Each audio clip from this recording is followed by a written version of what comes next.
We are back with Coach Fell this week, and with him today is junior outside linebacker Miguel Clark. Coach, let's talk to you first about the Fremont Ross game. I mean, a big win, 35-17, but it wasn't all that pretty early on there. Talk to me about those fumbles and go through that game a little bit with me. Well, that Fremont Ross going into the season was one of the favorites in our league, and we knew it was going to be a big game. But they've had some ups and downs this year, and we were dominating kind of the whole first quarter, but fumbled the ball down inside our own down our end going in, and twice I thought we were going to get touchdowns, and we didn't. And then in the second quarter, we scored 3 straight times, and the defense, and one of the guys on defense here is one of my favorite guys, Miguel Clark, number 7. He's one of our outside linebackers. They've been doing a great job, and they basically shut them down the whole first half, and then the second half we kept fumbling. Gave them a touchdown. We fumbled in our end zone. They scored a touchdown. But, defense played well the whole game, and the offense had some spurts, and it was a ball game that we needed to win, and glad to be 4-1 at this point. Talk a little more about Miguel and the defense. I mean, last year maybe that was the question mark a little bit. Could the defense keep going?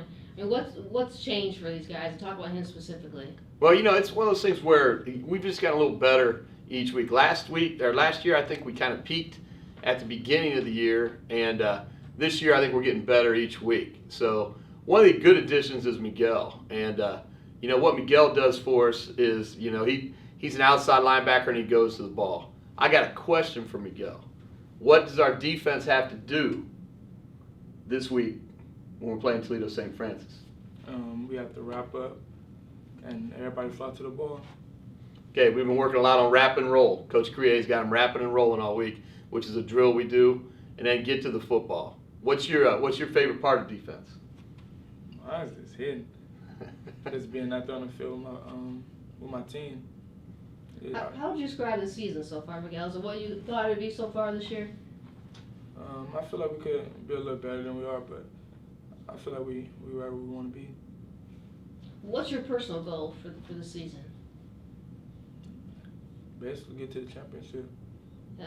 And win the track. You guys talk about that a lot when you're together, the guys? Well, we talk about winning the track. That's all we focus on right now is winning the track. What do you think makes this team work together? And what is the key to the team, do you think, this year? The coaching staff. Oh, he's a smart man. He's a smart man. So on defense, who's your leaders over there? Jay Thomas and E.J. Smarks. And I try to be, but, it's really... He's doing good. He's doing better. He missed our first couple games, and now, he's a part of it. Got a birthday coming up next week. Let's talk about Friday homecoming in St. Francis. I mean, what would you see out of that team so far this year? Well, St. Francis is a young football team. They've got some big linemen, but basically they're a sophomore-driven team with about 10 sophomores who are going to be starting for them. So, they've only won one game. They won their first game of the year, but their team's going to play hard the whole ball game, and we know, we got to come out right away, play with them, and get up on them. So, because I think they're going to play as tough as they can play all day. Miguel, this is homecoming week. Is that a bigger deal for you guys? You get hyped up for that? Yes, ma'am. Yeah. You got a date? Sir? You got a date for homecoming? Oh, yeah.